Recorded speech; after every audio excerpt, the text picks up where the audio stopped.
नमस्ते, Ram Ram, hello, hi and welcome to let's talk with Nandita ji Mishra. मेरे आज के गेस्ट हैं जिनको आप जानते हैं, रविंद्र पंचोली सर। सर आपका बहुत बहुत स्वागत है। नमस्कार। जय श्री राम, जय भारत। जय श्री राम, जय भारत। सर, सनातन हमको ये सिखाता है कि किसी भी दिवंगत आत्मा के बारे में हमें कोई भी अपशब्द नहीं कहने चाहिए, और जो भी उसके कर्म रहे हो वो उसके शरीर छोड़ने के बाद में खत्म हो गए हैं, अब वो आत्मा बन गई है।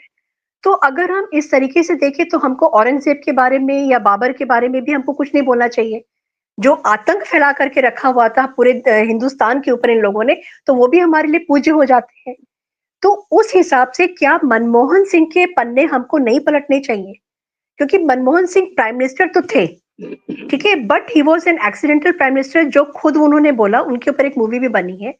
लेकिन प्राइम मिनिस्टर वो होता है जो पूरे देश को साथ लेकर के चलता है और देश के बारे में सोचता है। मगर मनमोहन सिंह ने अगर सोचा और अगर उनकी लॉयल्टी रही थी तो सिर्फ एक परिवार के साथ में रही थी। ऐसी जगह पे आकर के क्या मनमोहन सिंह को इतिहास रियायत देगा?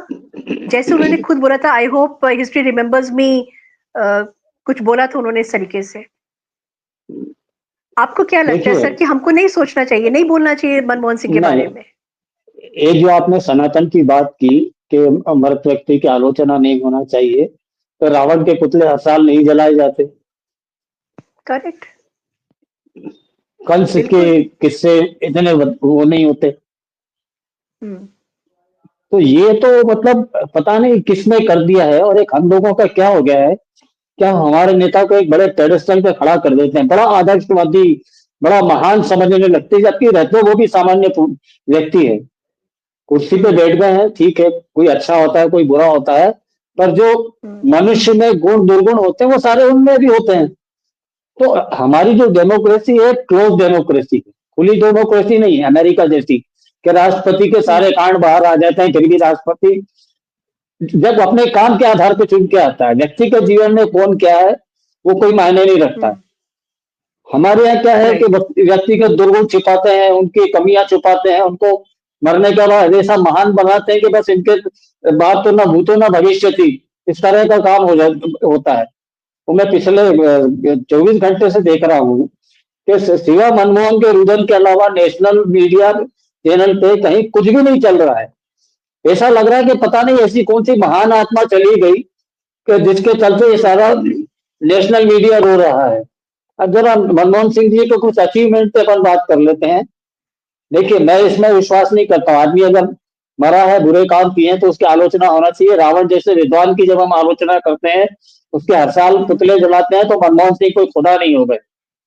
मनमोहन बिल्कुल। सिंह भी एक साधारण व्यक्ति थे, और वो आलोचना के अंतर्गत आते हैं। उनमें जो अच्छाई थी वो अपनी जगह है, उनकी जो कमियां थी, जो देश को उनके 10 साल के प्रधानमंत्री काल में भुगतना पड़ा है, वो भी हमको विश्लेषण करना पड़ेगा। इनका सबसे बड़ा अचीवमेंट एक में मुझे 10 साल का मानता हूं कि 10 साल इन्होंने राहुल गांधी को प्रधानमंत्री नहीं बने, नहीं तो देश की बिल्कुल। पता नहीं क्या हाँ। हालत होती। हाँ, सबसे इसमें तो बड़ा थैंकफुल अचीवमेंट है। मनमोहन सिंह का ये है। इसके लिए मनमोहन हाँ। सिंह के आभारी हैं कि वो हम्म। बेइज्जत होके, ह्यूमिलेट होके भी प्रधानमंत्री की कुर्सी से चिपके रहे। और दूसरा अचीवमेंट एक न्यूक्लियर डील है। बस ये दो चीज कह सकते हैं हम्म। कि ये मनमोहन सिंह के अचीवमेंट है। बाकी उनके अचीवमेंट अपन देख लेते हैं। उनके राज में स्कैम्स की भरमार थी। सबसे ज्यादा स्कैम किसी के राज में हुए तो मनमोहन सिंह के, कुछ मैं गिना देता हूँ। 2G स्कैम, कोल स्कैम, कॉमनवेल्थ गेम स्कैम, आदर्श सोसाइटी, रेडियल टेप स्कैंडल। अब ये जो मीडिया अभी रो रहा है, रुदाली हम्म। के बन के बैठा हुआ है, ये जो मीडिया है ये दलाली का काम करता था उस समय। तब बड़ी मतलब वो कहते थे ना कि आजादी थी, अपना ये फ्रीडम ऑफ स्पीच था, और सारा हम लोगों को छूट मिली हुई थी। छूट इसलिए मिली हुई थी कि आप जाके सीधा नॉर्थ ब्लॉक, साउथ ब्लॉक में चले जाते थे। सौदेबाजी होती थी हम्म। कि आपको मंत्री बनवा देंगे, आपको ये विभाग दिलवा देंगे, आपको ये वो विभाग दिलवा देंगे। प्रधानमंत्री के साथ प्लेन में मुफ्त यात्राएं होती थी, उनके अय्याशी का इंतजाम होता था, 7 स्टार होटल में रुकते थे। आना फ्री, जाना फ्री, खाना फ्री और रहना फ्री, और साथ में अय्याशी फ्री। और प्लेन हम्म। में जो दारू की बोतलें मिलती थी फ्री, वो सारी अपने बेगों में भर भर के ले आते थे। तो ये जो सारी सुविधाएं थी वो मोदी ने आते सबसे पहले इन पे बैन लगाया। तो इनके लिए मतलब ये हो गया कि प्रेस की स्वतंत्रता खत्म हो गई। हाँ, प्रेस की स्वतंत्रता खत्म हुई, ऐसे मुफ्तखोर, हरामखोर और नशेखोर और अय्याशियों के जो वो रहे ठरकी लोग, उनके सबके ये काम बंद हो गए, तो वही सारे बेच के रोते हैं। अभी भी चूंकि वो कई मीडिया हाउसेस में बैठे हुए हैं, तो उनका काम नहीं है। नेशनल मीडिया में आप देख लीजिए, मनमोहन सिंह के जमाने के लोग बैठे हुए हैं। कोई चैनल हेड बन के बैठा है, तो कोई एग्जीक्यूटिव एडिटर बन के बैठा है, या कोई एडवाइजरी एडिटर बन के बैठा हुआ है। तो वो लोग ओनर हो रहे हैं। बाकी मोदी के राज में जो बोलने की स्वतंत्रता है, शायद ही हिंदुस्तान में कभी इतनी स्वतंत्रता रही हो कि मोदी मर जा तू और मोदी के गोटी गोटी कर देंगे, इस तरह के डायलॉग पाकिस्तान में या किसी और देश में होते तो उस आदमी के पते न चलते।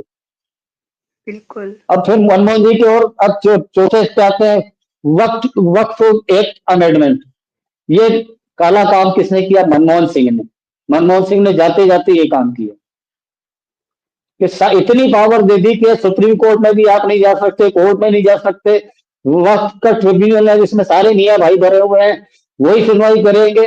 उनकी मर्जी होगी तो जमीन आपको दे देंगे वापस, नहीं उतरने के लिए कि जमीन हमारी है, मकान हमारा है, दुकान हमारी है। ये सारे काम इन्होंने किए। केस फॉर वोट स्कैंडल इनके जमाने में हुआ, शिबू सोरेन को जिसमें सजा हुई थी 2008 में। ये मनमोहन सिंह के रिजीम में ही हुआ था सारा कांड। इसके बाद आ गई एंट्री देवास डील जो हुई थी, उसमें जो भ्रष्टाचार हुआ था वो मनमोहन सिंह के जमाने में हुआ था। और एक कम्युनल वायलेंस बिल आ रहा था 2005 से 2014 के बीच में, इन्होंने बनाया था कि कहीं भी कम्युनल राइट होंगे तो हिंदू जवाबदार होगा, बहुसंख्यक जवाबदार होगा। ये भी मनमोहन सिंह की तरफ से पूरी तरह से ये तैयारी थी। वो तो विपक्ष ने हल्ला मचाया, बीजेपी ने मचाया, तो ये हो नहीं पाया। इसके बाद रघुराम राजन के साथ मिलकर इन्होंने देश की अर्थव्यवस्था की जो दुर्दशा की है वो कोई भूल सकता है? टॉप 5 फ्रेजाइल कंट्री में हम लोग खड़े हुए थे। ये मनमोहन का अचीवमेंट था। महान अर्थशास्त्री, जिनको कहा जाता महान अर्थशास्त्री मनमोहन, सुनते हैं बोलते हैं तो दुनिया सुनती है। तो कॉल्ड ओबामा डीप स्टेट के एक मोहरे। सर, सोना भी तो गिरवी रखने की बात हो गई थी, जिसको कि बाद में हाँ, रिट्रैक्ट सोना करने मैं से कि बताता हूँ। हाँ, आपको सारे मैं पॉइंट वाइज पॉइंट बता रहा हूँ। जब ये बिल्कुल बिल्कुल सर। आरबीआई के गवर्नर थे, तो उन्होंने एक पाकिस्तानी बैंक की ब्रांच बॉम्बे में खुलवाई थी। और ये कहा जाता है कि उस बैंक के माध्यम से बोफोर्स के जो काला धन था वो हिंदुस्तान में आया था। उस बैंक को बाद में यहाँ बंद हो गया। यूनाइटेड स्टेट्स ने और पाकिस्तान की गवर्नमेंट ने उसको टेरर फंडिंग के लिए दोषी पाया और वो बैंक बंद हो गया। तो मनमोहन सिंह ने ये काला कारनामा करा कि बोफोर्स का, ये बहुत कम लोगों को मालूम है कि आरबीआई गवर्नर रहते उन्होंने एक कांड किया, बड़ा इनको ईमानदार और दूध का धुला बताते हैं। तो ये क्या उनकी निगाह में नहीं होगा कि बैंक में क्या हो रहा है? आरबीआई गवर्नर को पता नहीं होगा कि किस लिए बैंक की ब्रांच खुली और क्यों बंद हो गई? ये हमारे मेन स्ट्रीम मीडिया में कहीं नहीं छपा, किसी अखबार में नहीं छपा, किसी न्यूज चैनल पर नहीं आया। तो इस तरह के कांड हुए। इसके बाद इन्होंने आपके 2026-11 का जो कांड हुआ था, उसमें ये एक कायर प्रधानमंत्री की तरह चुपचाप बैठ गए। सेना तैयार थी, वायुसेना तैयार थी, इन्होंने ऑर्डर नहीं दिया। तो सबसे बड़ा काला धब्बा तो वो हो गया। मतलब इनका कोई एक अच्छा काम बता दे, न्यूक्लियर डील के अलावा और राहुल गांधी को रोके रखने के अलावा इन्होंने कोई अच्छा काम किया हो तो बता दें। इन्होंने सियाचिन ग्लेशियर ऑलमोस्ट पाकिस्तान को और चाइना को सौंप दिया था। वो तो भला हो तड़ौदा का और जनरल वीके सिंह का कि वो उन्होंने अरंगे लगार हुआ। और पहली बार हिंदुस्तान में ऐसा माहौल पैदा हुआ कि भारतीय सेना कूच करने वाली है। ये इन्हीं के राज में हुआ था, मनमोहन सिंह के राज में, जो शेखर गुप्ता ने इंडियन एक्सप्रेस में छापा था, याद हो आपको कभी? हाँ, याद है। है ना। और मनमोहन सिंह ने राशन सरप्लस हुआ था, सरकारी गोडाउन में पड़ा था, योजना आई थी कि भाई इनको गरीबों में बांट दिया जाए मुफ्त। इन्होंने उसको मुफ्त बांटा नहीं, और राशन पूरा गोदामों में सड़ गया। सड़क गया। वही सरप्लस अनाज आज मोदी गवर्नमेंट गरीबों में बांट रही है। हम्म। भाई पता नहीं कितने लोग गरीबी रेखा से नीचे आ जाते अभी तक, अगर वो उस समय लागू कर देते तो। बिल्कुल। और 1986 में जब ये योजना आयोग के उपाध्यक्ष थे, तो राजीव गांधी ने इनको एक कहा था कि सॉरी, ग्रामीण अर्थव्यवस्था को लेकर एक प्रेजेंटेशन बनाइए। इन्होंने जो प्रेजेंटेशन दिया उसको राजीव गांधी ने फेंक दिया और कहा कि ये जोकर आयोग है, योजना आयोग नहीं है, जोकर आयोग है। जिसको इतना जोकर इंसल्ट। कहा, इतनी इंसल्ट, मतलब इस आदमी को रीढ़ की हड्डी थी ही नहीं।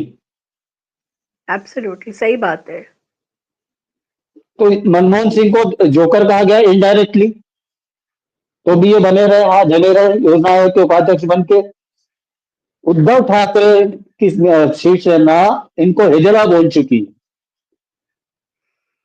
आज उसी उद्धव ठाकरे की सेना के साथ ये हाथ कांग्रेस मिलाकर घूम रही है। और नवाज शरीफ मनमोहन ने भी सिंह तो का तो बोला ये था भी, हाँ, सर, वो नवाज शरीफ देहाती ने भी तो औरत, इनको देहाती औरत बोला था। देहाती औरत बोला था, आके वो और देहाती बरखा। औरतों की तरह बार बार अमेरिका रोने पहुंच जाते हैं कि इसने मार दिया, इसने ये कर दिया, हाँ, इसने ये कर दिया। और बरखा दत्त हंस रही थी इस बात को जब नवाज शरीफ ने बोला था, हाँ और जो पब्लिक हाँ। हो गया था बाद में।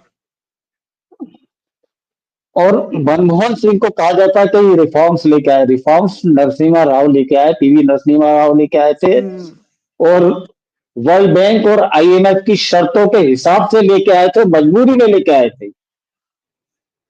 जब इनको लोन मिलना था तो आईएमएफ, और जब हमारे पास टर्की चल रही थी 91 में, तब पीवी नरसिम्हा राव ने ये योजना लेके, मतलब आईएमएफ से और वर्ल्ड बैंक से एग्रीमेंट किया था लोन के लिए। उसमें ये सारी शर्तें थी कि रिफॉर्म्स लेके आएंगे। तो रिफॉर्म मनमोहन सिंह नहीं लेके आए, पीवी नरसिम्हा राव लेके आए।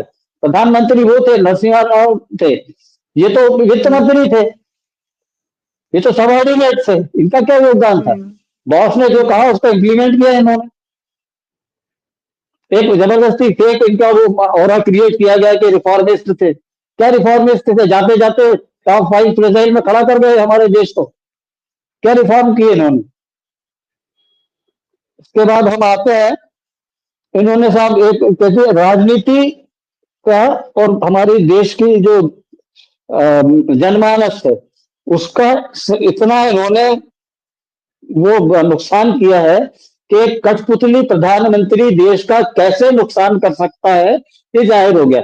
इनकी खुद की कोई औकात नहीं थी, साक्षात दंडवत मुद्रा में पड़े रहते थे। कोई और प्रधानमंत्री होता था क्या एनएसी बनने देता, नेशनल एडवाइजरी कमेटी बनने देता।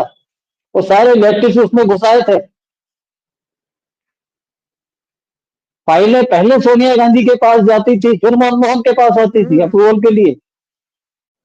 तो ये क्या क्या बैकबोन थी इस आदमी की, कुछ भी नहीं। और मैं आपको बताता हूं,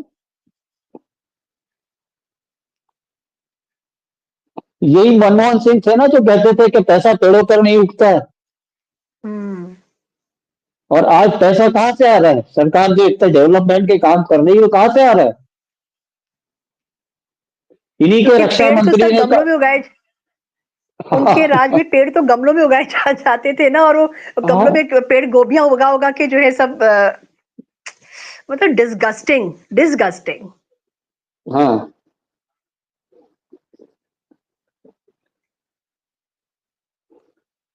मतलब आप ये कह सकते हैं he was an inept tool and proxy of the Gandhi family. सीधे सीधे एक लाइन में आप कह सकते हैं। तो सर एक चीज ये भी तो है ना, देखिए इज्जत क्या थी मनमोहन सिंह की। गांधी फैमिली की अगर मैं बात करूं तो राजीव गांधी ने जब वो आरबीआई के में जब वो गवर्नमेंट पोस्ट पे थे तो वहां से उनको सैक कर दिया गया। राजीव गांधी ने सैक किया, उसके बाद में राहुल गांधी ने उनका ऑर्डिनेंस पब्लिकली लेकर के दो हिस्सों में फाड़ दिया और बोला कि ये बेकार चीज है ये। तो वो लोग ही जब उनकी बेइज्जती इतना करते थे और जब वो बर्दाश्त वो करने के बाद में भी वो रेडी हो गए। और सोनिया गांधी के वो पीएम बनने के बाद में सोनिया गांधी के क्या थे, वो जस्ट लाइक एन अटेंडेंट, उन्हीं की तरह तो काम करते थे, उन्हीं की तरह तो बात करते थे कि जहां Sonia Gandhi follow me, yes ma'am following you, ये सब उनके साथ में होता था। इज्जत तो मेरे ख्याल से कभी थी ही नहीं उनकी कहीं पर भी। और जो स्पाइनलेस आप कह रहे हैं सर, वो एग्जैक्टली मेरे को लगता है कि उनके पास में अगर स्पाइन होता तो कुछ ना कुछ कहीं तो वो खड़े होकर के दिखाते कि हाँ मैं रिटेलिएट कर रहा हूँ मेरे साथ में, या कंट्री के साथ में। अपना पर्सनल आप छोड़ दीजिए, कंट्री में भी मेरे ख्याल से जितने मेगा स्कैम्स उनके राज में हुए हैं और जितने ब्लास्ट उनके राज में हुए हैं, वो आज तक कभी नहीं हुए थे। और जाते जाते जो वक्फ बोर्ड को 123 प्रॉपर्टीज वो दे के चले गए आखिरी दिन, last day of his office. तो मैं तो अभी ये भी कहती हूँ कि इस समय जो राहुल गांधी और प्रियंका गांधी जो बकवास कर रहे हैं या उनके लिए एक जगह खोज रहे हैं उनके लिए बनाने के लिए कि वहां पे उनको आखिरी स्थान दे दिया जाए, वक्फ बोर्ड को बोलना चाहिए। वक्फ बोर्ड का दिल तो बहुत बड़ा है, क्योंकि मुसलमानों का संसाधनों पे सबसे पहला हक बनता है, ये तो उन्होंने ही कहा था ना। तो वक्फ बोर्ड अपनी प्रॉपर्टी दे देना उनके बनाने के लिए जगह। नहीं, पर ये तो एक बिल पास कर गए ना 2013 में, क्या किसी की कोई समाधि नहीं बनेगी, अलग से जमीन अलॉट नहीं की जाएगी। जहां ज्ञानी जैल सिंह की समाधि बनी है वहीं पे उनकी भी समाधि करनी जाए, जिसका भी होगा तो भले राष्ट्रपति हो उपराष्ट्रपति हो सबका वहीं होगा। और ये कह रहे हैं कि जहां इनका दाह संस्कार हुआ है वहां समाधि बनाई जाए, तो निगम बोर्ड घाट को क्या ये समाधि बनाएंगे? तो प्रियंका गांधी और राहुल गांधी क्यों अभी मतलब अस्थियां अभी ठंडी भी नहीं हुई थी, लेकिन इन लोगों ने तुरंत कूदना शुरू कर दिया था। और वो सिख वाला ये जो है दिखाने के हाँ, वो सिख कार्ड खेलना चाह रहे हैं। उनको मालूम है सिख इनके खिलाफ बहुत हो चुके हैं। ये जितनी भी, देखिए इंदिरा गांधी ने ही भिंडरा वाले को खड़ा किया था अकाली दल को बर्बाद करने के लिए, अकाली दल को सत्ता से हटाने के लिए। वही भिंडरा वाले इनके लिए भस्मासुर सिद्ध हो गया। सिखों के सबसे बड़े धार्मिक स्थल पे अटैक किसने करवाया? गांधी परिवार में। सिख कैसे भूल जाते हैं? मुझे तो ये आश्चर्य होता है कि सिख लोग कैसे भूल जाते हैं कि उनके सबसे बड़े धार्मिक स्थल पर टैंक चढ़वाने वाली इंदिरा गांधी, गोलियां चलवाने वाली इंदिरा गांधी, भिंडरा वाले को खड़ा करने वाली इंदिरा गांधी, खालिस्तान को प्रमोट करने वाली इंदिरा गांधी, पूरा गांधी परिवार, और जिसके सीआईए और केजीबी से संबंध रहे हैं, वो महिला प्रॉक्सी में देश को चलाती रही 10 साल। ये लोगों को समझ में नहीं आता। हमारा मेन स्ट्रीम मीडिया इतना बिकाऊ, मतलब जो प्रोस्टिट्यूट होती है उसका भी कोई ईमान होता है, इन लोगों का तो कोई ईमान ही नहीं बचा है नेशनल मीडिया का। ये जो बड़े बड़े सोकाल पत्रकार हैं इनकी सच्चाई आप देखें ना जरा, कि ये जब पहली बार पत्रकार बने थे इनकी प्रॉपर्टी कितनी थी और आज की डेट में कितनी प्रॉपर्टी है, कितनी सैलरी ले रहे हैं। वो जो सैलरी ले रहे हैं वो क्या डिजर्व करते हैं? आप किसी एक एडिटर को देख लीजिए जिसमें एडिटोरियल सेंस हो। कल मैं न्यूज 18 देख रहा था तो वो तो इतना महान मनमोहन सिंह को बता रही थी कि मैं उनसे प्रेरणा लेती हूँ। क्या प्रेरणा लेती हो? कि तुम्हारे घर में कोई घुस जाए, तुम्हारे आदमियों को मार दे और तुम चुपचाप बैठे रहो, ये प्रेरणा लेते हो आप? आपके घर का सारा पैसा बेच खाए और आप उसे प्रेरणा लेते हो हम तो अपना घर का सामान बेच खाए? ये प्रेरणा स्रोत बता रहे हो आप मनमोहन सिंह को? अरे जिस आदमी की रीढ़ की हड्डी नहीं रही, जिस आदमी को देश के प्रति कोई प्रेम नहीं रहा, जिसमें देश प्रेम नाम की चीज नहीं थी, भाई मैंने मान लिया कि चलो आपकी मजबूरी थी, पर देश तो आपका था, प्रधानमंत्री तो आप थे। आप देश के प्रति जवाबदार कौन था? सोनिया गांधी नहीं थी, मनमोहन सिंह जवाबदार थे। तो सोनिया गांधी ने तो मनमोहन सिंह को आगे इसलिए किया हुआ था ना कि मनमोहन सिंह जितने भी जूते चप्पल आ रहे हैं वो अपने पर जिन्हें, सोनिया गांधी एक तरफ किनारे एकदम नीचे चिन खड़ी हुई थी। बट अब आज की डेट, प्रधानमंत्री पद की गरिमा का सबसे ज्यादा किसी ने पतन, मतलब गड्ढे में पहुंचाया है तो मनमोहन सिंह ने पहुंचाया है। एब्सोल्युटली। और आज की डेट में अभी तक के श्रेष्ठतम प्रधानमंत्रियों में अगर किसी को गिना जाए तो नरेंद्र मोदी है। 1 से लेकर 10 तक नरेंद्र मोदी का कोई मुकाबला नहीं है। वो सिर्फ राष्ट्र की सोचते हैं, राष्ट्र के लिए जीते हैं, राष्ट्र के लिए मरते हैं। सर मनमोहन सिंह की जो बेटी है, एक बेटी मेरे ख्याल से वो सोरोस के साथ में भी काम करती है। जी मेरे को करती उसका है, नाम बिल्कुल नहीं याद करती आ है। रहा है। हाँ, हाँ, नाम नहीं याद आ रहा। सोरस तो सोरोस का सोरस के किसी अभी तो फाउंडेशन के लिए काम करती है। हाँ, और बीच में तो अभी सोरोस का सोनिया गांधी के रिलेशनशिप को भी लेकर के बहुत ज्यादा बवाल शुरू हुआ था, लेकिन उसको दबा दिया गया पार्लियामेंट में मारपिटाई करके।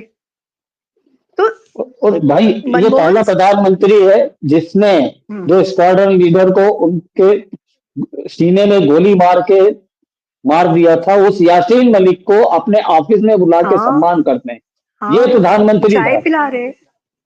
चाय पिला रहे हैं, फोटो खींचा रहे हैं उसके साथ। मतलब बहुत ये ही देश को शर्म से डूब मरना चाहिए कि हमने ऐसे घटिया आदमी को प्रधानमंत्री के पद पर 10 साल तक बिठाए रखा। कितने निर्दोष लोगों के हत्यारा हो, हमारे फौजी जवानों की हत्या करने वाला, उसको आप अपने ऑफिस में बुला के सम्मान कर रहे हैं। वो जितने ये थे आपके उग्रवादी नेता कश्मीर के, 5 स्टार होटल में ठहरते थे, उसका सरका खर्चा हम्म, खर्चा पूरा सरकार उठाती थी। बाइक प्लेन आते थे, वो खर्चा पूरा सरकार उठाती थी। और पाकिस्तानी दूतावास में जाके देश के खिलाफ षड्यंत्र करने की अनुमति इनकी सरकार देती रही है। ये मोदी सरकार आई, उसके बाद इन सब पे रोक लगी। और एक ये भी तो बोला जाता था ना, मतलब अगर हम सोशल मीडिया पे जो कंपैरिजन आ रहा है कि मनमोहन सिंह ने इतने सारे जो है प्रेस कॉन्फ्रेंसेस के मोदी ने जीरो किए। मतलब मोदी ने जो काम किए हैं वो काम ये लोग नहीं देख रहे हैं, लेकिन मनमोहन सिंह ने कितने प्रेस कॉन्फ्रेंसेस किए और आके बोलते क्या थे वहां पे वो। मेरे नहीं को तो तो नहीं देखिए, लगता कि मोदी कभी ने उन्होंने मनमोहन सिंह का जो गिने चुने पत्रकार, सो कॉल्ड अपने आप को बुद्धिजीवी और बोलते, उन्हीं पत्रकारों से इंटरेक्शन था। मोदी का सीधा जनता से संवाद है। मोदी हाँ को पत्रकारों की जरूरत नहीं है। मोदी सीधा बिल्कुल।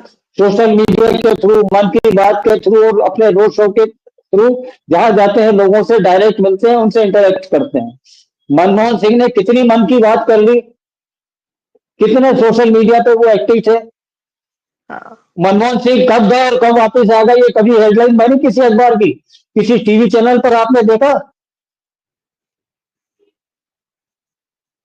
सर, अभी सोशल मीडिया की आपने बात किया तो मेरे को याद आ रहा है कि कहीं मैंने पढ़ा था कि नरेंद्र मोदी जब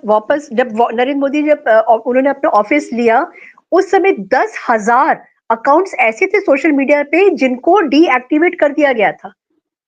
मतलब कोई अगर गांधी फैमिली के अगेंस्ट में बोलता था तो उसका अकाउंट जो है वो डीएक्टिवेट कर दिया जाता था। उनको रिवाइव करवाया गया है फिर से।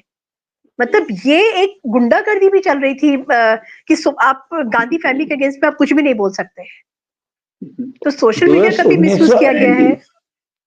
1991 में देश जब आर्थिक समस्या से जूझ रहा था, यही हम्म, मनमोहन सिंह वित्त मंत्री थे, तो 100 करोड़ रुपए इन्होंने राजीव गांधी फाउंडेशन को किस खुशी में दिए, जबकि हाँ देश में पैसे की कमी थी।